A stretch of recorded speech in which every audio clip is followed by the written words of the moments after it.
ಹಾಗಿದ್ರೆ ಇವಾಗ ವಿಷಯಕ್ಕೆ ಬರ್ಬೋದಲ್ವಾ? ಏನು ವಿಷಯನೇ?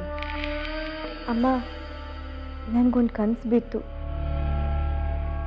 ಅದ್ರ ಪ್ರಕಾರ ನಾನಿಲ್ಲಿ ಹುಟ್ಟಿರೋದು ಯಾವುದೋ ಒಂದು ಮಹತ್ ಕಾರ್ಯಕ್ಕೋಸ್ಕರ ಅಂತೆ.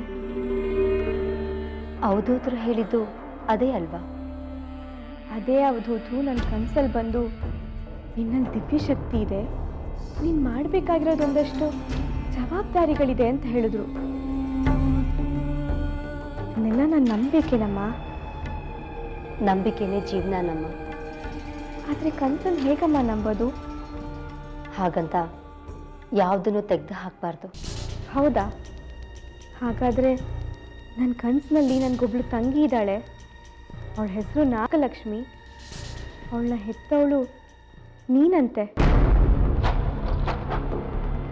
ನಾನು ಮನುಷ್ಯ ರೂಪದಲ್ಲಿ ಹುಟ್ಟಿದ್ರೆ ಅವಳು ನಾಗರೂಪದಲ್ಲಿ ಹುಟ್ಟಿದ್ಲು ಅಂತ ಅವಧೂತರು ನನಗೆ ಹೇಳಿದ್ರು. ನೀ ಅದನ್ನು ನಂಬ್ತೀಯಮ್ಮ?